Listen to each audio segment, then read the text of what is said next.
یکم مای شرکت‌های هوایی قزاقستان پروازها در خط سیری الماتا نورسلطان را برقرار کردند. این عمل در چارچوب برطرف نمودن کرانتین عملی می شود که قدم به قدم تطبیق خواهد شد. رئیس پلیس نقلیات تلگات طالبوف میگوید اجرای معیارهای امنیتی و بهداشت جدا نظارت می شود.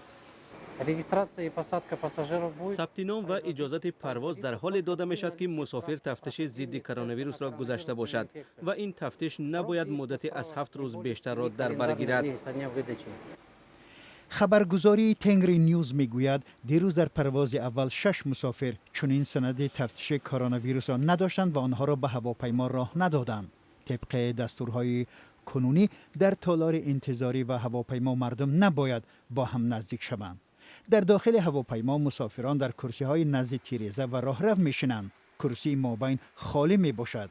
بعد پرواز هواپیما باید دزینفکس کرده شود. روز 4 می پروازها از الماتا و نورسلطان به شهرهای قزل ارده، پتراپاولوسک، اوست کامینوگورسک و چند مرکز دیگری ولایت‌های قزاقستان اجازه داده می شوند. فروش بلیط‌ها آغاز یافته است.